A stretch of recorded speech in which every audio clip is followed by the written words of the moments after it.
On today's episode of Lifestyle Austin, we are in South Austin shooting at the Lady Bird Johnson Wildflower Center. It is beautiful here. Now, today's episode is a special one. We're featuring some of my favorite entrepreneurs that we featured on season 1. And we chose this place because it's one of my favorite places in Austin.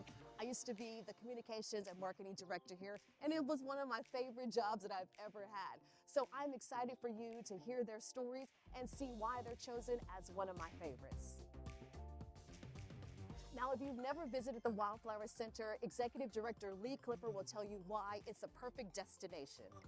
One of my favorite things is actually kind of what you just said, is when you come to the Wildflower Center, the decompression that happens, you're leaving Mopac and this, urban world, and you walk into the Wildflower Center and there's just this immediate sense of calm.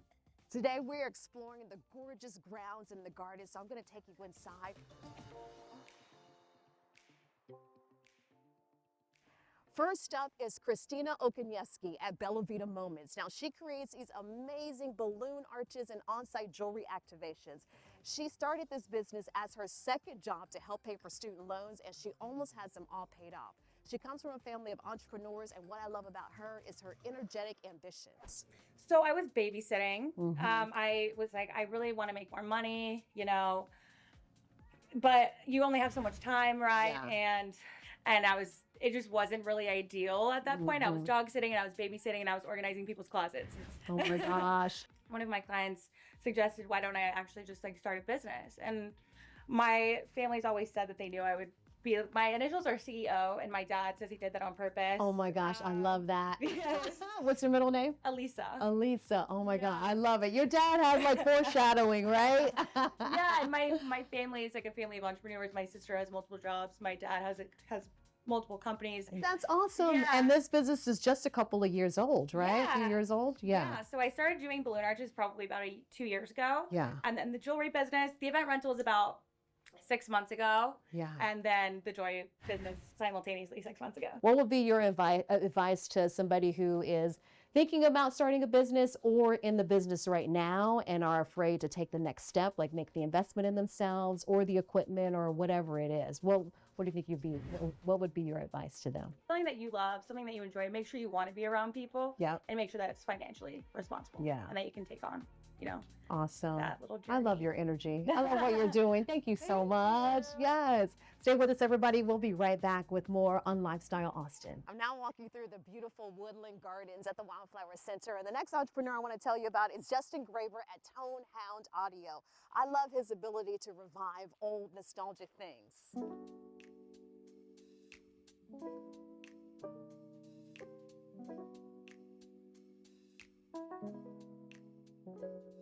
These pieces here are all vintage to kind of the mid-century time frame, 40s to late 60s, anything with kind of a high quality actual wood veneer finish. Yeah. Sometimes it's high gloss, sometimes it's more matte finish.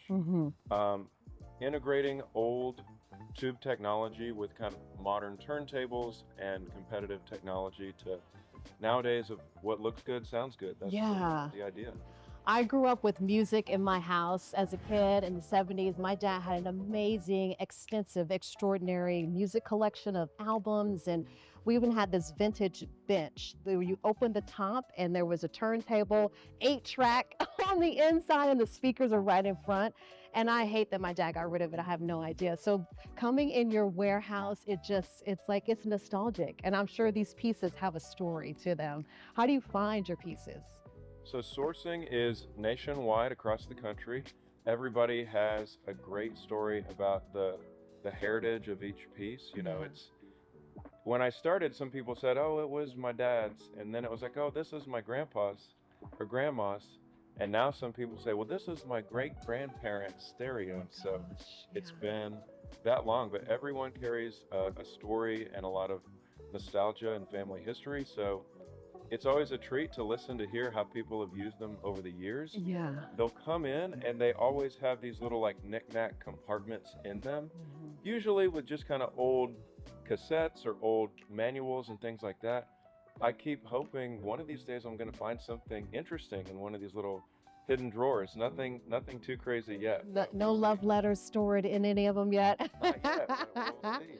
how did you learn how to engineer and rebuild and tinker with them? Because your background is in broadcast, RTF.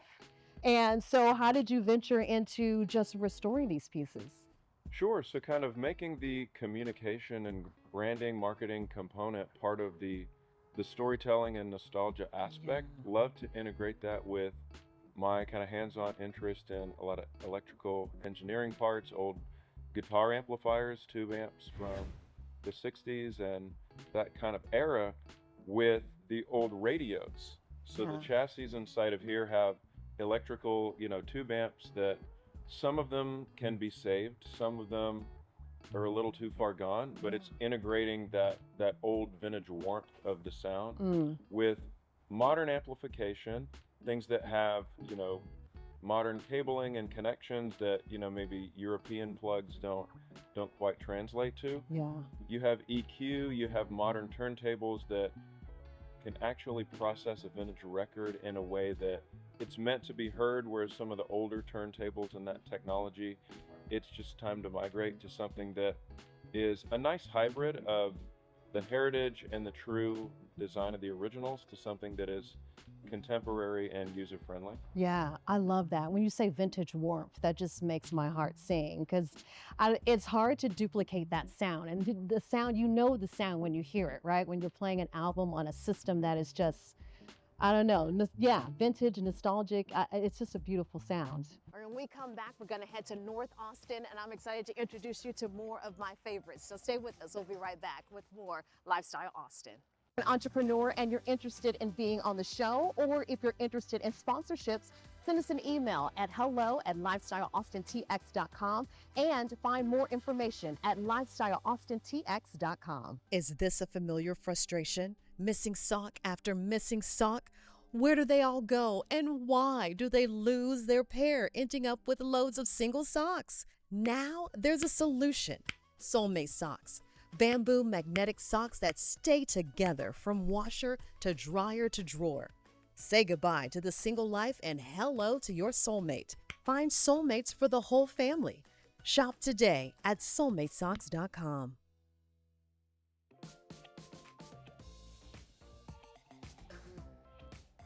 We're now heading to North Austin, where I'm going to introduce you to Abby Strite at Birdhouse Books and Gifts. What I love about Abby is her commitment to creating a heart and a sense of belonging in her beautiful neighborhood bookstore.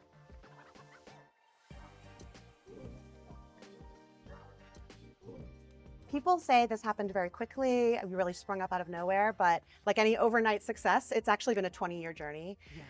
I've always wanted to open a community-focused space that I could sort of live as my full self and also provide a place for the community to come and to be their full selves. Yeah.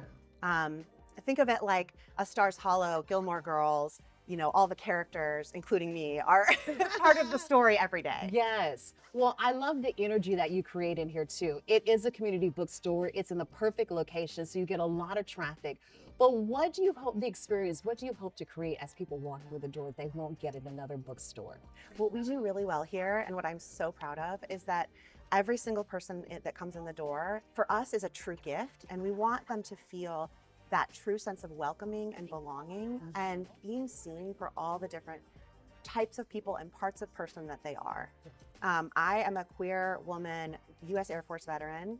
I'm a mom of 2. I'm also a lot more than that. And so because I get to live my values and live as my full self here every day, I want every person to feel that and know that they're safe to be all the things that they are as well. Yeah. What is it about books that you love? I love just the whole, the sensory experience that you have with just opening a book. I'm not one that reads a book on a device. Like, I like just opening it. I love what the pages smell like when a book is new. So what is it about books and stories for you that really is your whole motivation for this place? You're getting an experience that is sort of tailored to you and to this neighborhood. Mm-hmm. And we are the 10th independent bookstore in the city limits of Austin. There's another one that opened since, Flutter Romance Bookstore. We love them. I just think it's interesting. We haven't even been open a year and we're not even the newest bookstore. And I think this is a great sign. Yeah. We are not saturated. There is room. We're all doing something a little bit different. We all collaborate, we get along, we help each other. I have wonderful mentors here in Austin who are bookstore owners. Tell me about the fears that you face. I think that's a daily thing. When I first met you, we were talking about that, and you were like, there are some times where I'm like, am I going to make it to the end of the week? Am I going to make it to the end of the month? And that fear that you face when people walk through the door. Are you hoping that they buy a book? Are you hoping they buy 10? But let's talk about the fear of just getting to this point. Yes, I joke, although I don't know if it's a joke. I spend a lot of time afraid, but I also have a lot of therapy to help me through that. And shout out to the therapist. Yes, absolutely. When a person walks in, my first thought is, what a gift. Let's talk about that, because I think that is not something that you get in bigger stores. You know, like people when they walk through and the owner or the person in charge seeing them as somebody special, like May May. Like May May, absolutely. Yeah, so it's a whole different approach to business and retail, seeing a person as a person and not just a purchase, right? Absolutely. Yes. I think that's something really special that all independent bookstores do well. I'm gonna pick up May May. Yes, do. May May is a staple. Whenever you walk through the door at Birdhouse Books, you will probably get greeted by May May. Yes. Hello, May May. She is the shop dog and the star greeter. And she's part of this, actually. She helps people feel welcome and comfortable. And because that's my goal, if a person comes in, they're giving me a gift. They are giving me the gift of their presence, potentially their business. And so in return, I want them to feel at home. I want them to have a really lovely experience in my store that they're not going to get at a Barnes & Noble, no offense, or at an Amazon. Yeah. It's just not going to happen, right? We have a chat. We talk about recommendations. I know my customers' names, families, pets' names, and I'm able to sort of help them through, in a way, life's changes and struggles through book recommendations and through these conversations that we have here in our little neighborhood salon. I love that. And everything in here is very intentional. And it's not just books, but it's gifts also, which I love that. You can come in and get a gift for somebody, a book with the bookmark, and put a little gift package together, which I love. Well, thank you so much. This has been so amazing. I love it in here. I'm going to do some shopping. And in the meantime, come visit Abby and May May at Birdhouse Books. If you're an entrepreneur and you're interested in being on the show, or if you're interested in sponsorships, send us an email at hello@lifestyleaustintx.com and find more information at lifestyleaustintx.com. Is this a familiar frustration? Missing sock after missing sock? Where do they all go, and why do they lose their pair, ending up with loads of single socks? Now there's a solution. Soulmate Socks. Bamboo magnetic socks that stay together from washer to dryer to drawer. Say goodbye to the single life and hello to your soulmate. Find soulmates for the whole family. Shop today at soulmatesocks.com.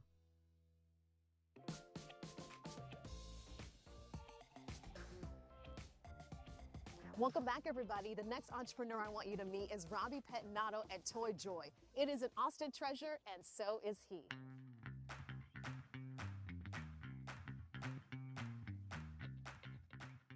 So Toy Joy's been around since '87, right? And with that, a huge part of our history was being across from the UT campus.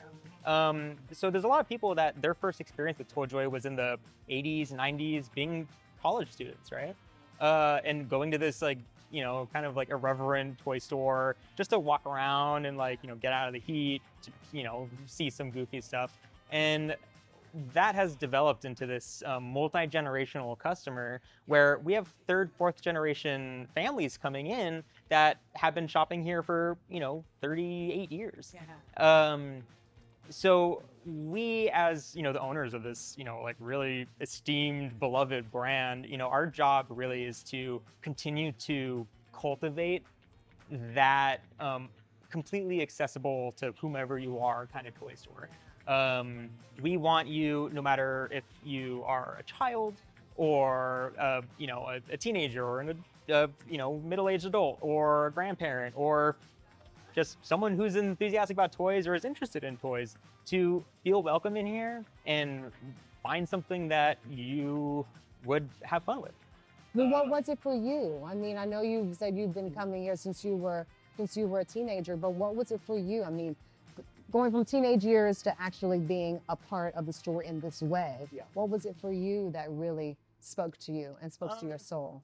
I saw it as an opportunity to, take everything that I learned having worked for, a variety of really high level, larger multinational retail brands, and bringing that expertise into this, already established brand that's so beloved, but really just needed a clean slate, a fresh start. How are you hoping to save that nostalgic experience of going to the toy store? Everything about, the branding that we have now, we really try to make sure it hits the kind of like nostalgic berries for every single age group, right? Yeah. So, we have a lot of like Art Deco design elements to the store. So that's, nostalgic for, like an older population, right? Yeah. But we have a lot of like really vibrant, bold colors that appeal to anywhere from like the, younger kids all the way up to, like teens, 20-year-olds. Yeah. Because that's just like, like really loud, vibrant stuff is appealing.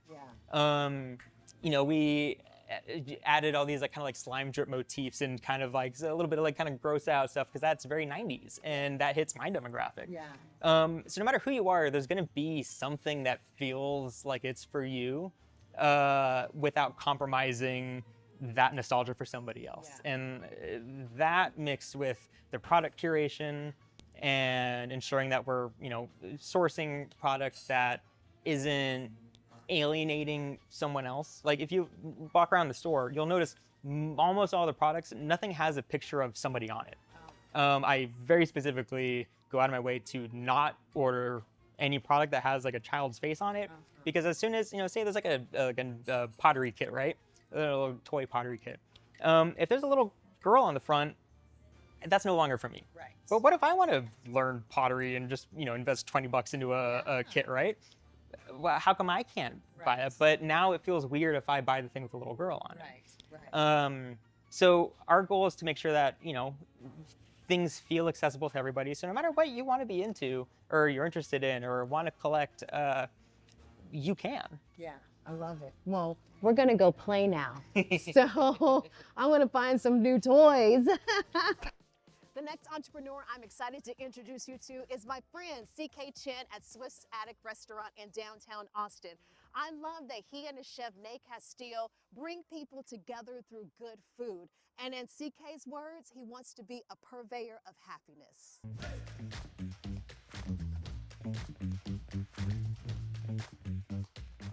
The place, the vibe, the people, and the owner behind the business, CK Chen. Hey. Hey. It's so good to be here with you. Thank you. What you have created here is just amazing. You come up the stairs and there's just this vibe that just hits you, that you just walk into. You feel relaxed, you sit down and eat the food, and it's just the whole experience is just beautiful.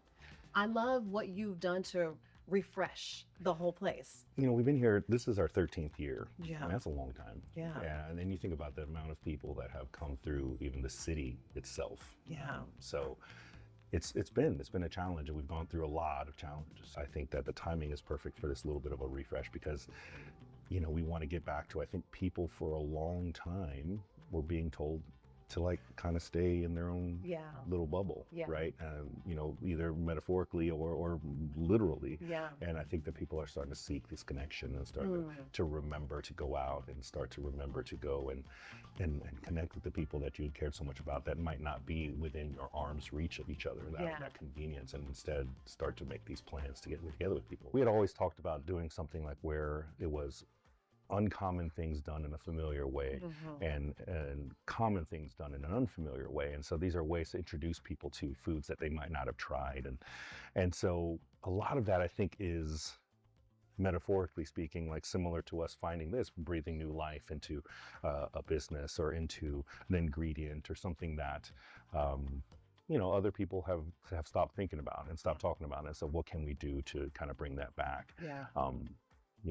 We've really tried to do that. It's like, yes, there's a lot of places that are doing things in a very traditional way. Yeah. And we love that and root for you to do that. Yeah. But when you come here, It's like, just open up your mind a little bit and say, the intention is to try some stuff that maybe we have never tried. I mean, I'm not necessarily competing with any of my friends here downtown. Yeah. A lot of times I'm competing with your couch. Like, I'm Right. competing with, Yeah. you know, I can't tell you with my 2 toddlers how many times we've thought about dinner and I said, yeah, forget it. Like, I'm just gonna cook. It's like just the thought of it, you lose the energy. Because Yeah. it's going to take so much Yes. energy to like Yeah. get all the stuff, get in the car, pack them in, find a parking spot. So it really has to be intentional, right? Yeah, and then and for us to say, no, like, we've always felt like, let us take care of the rest, right? Like, Yeah. just get here and we'll meet you where you are. You want it more casual, be more casual. Yeah. You want it more fancy, be super fancy. Yeah. You know, you want to come in here and ball out of control and enjoy the entire menu, Yeah. do it. Do you want to it. get 2 little snacks, Yeah. 2 little snacks. I'm not gonna judge you. You know, like, just come in and enjoy, but create that habit again of just connecting with people and going out to eat. I think is a huge, you know, shift that I'm hoping to fan. Yeah, yeah. Well, come and meet CK and the crew here. They will meet you where you are. Hopefully, where you are is here at Swift's Attic. I'm going to taste some delicious food and we'll be right back on Lifestyle Austin. Stay with us, everybody.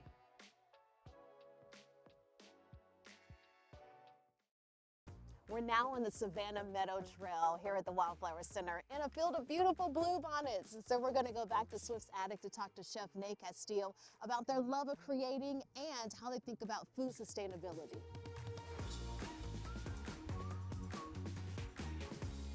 What I'm doing is because of the traveling, like we were talking earlier, I like putting different ingredients, cultures, and techniques that I've learned from traveling. And so every single person that comes, they can have their own connection with it. Yes. And still have fun with different other ingredients or things that I have never tried. So you're bringing a taste of the world Pretty much. straight to yeah. Austin. Yeah, exactly. I love it. Is there one place that you travel that you enjoy most, or one of your favorite places because of the food? Right. I think, like I was saying, Copenhagen was one of the places that I was the most shocked and I enjoy the most because the way that they think about like sustainability and like ecosystem over there, it's in a different place. That I wish everybody had the same mentality, and so we can take care of the planet a little more, and also just being more creative by not thinking like very easy type of cooking or like using so much plastic or things like that. There's so many other ways to cook, like things that they can be delicious and we think is trash. Yeah. For example, like I can give you an example of my family. We do a lot of Mexican food. And so cilantro, we only use the beef, and we forget about how actually in cilantro the flavor is on the stem. And so putting that on a soup or something else instead of just like discarding. Thinking it's trash, I think it's like very beautiful. For a quick look at hot and happening events throughout Austin, visit our website at lifestyleaustintx.com. Thank you so much for joining us on this special favorites episode of Lifestyle Austin, brought to you from the beautiful Lady Bird Johnson Wildflower Center. Be sure to visit our website, lifestyleaustintx.com, to see stories from other amazing Austin entrepreneurs. Thank you for watching. I'm Catenya McHenry. We will see you next time.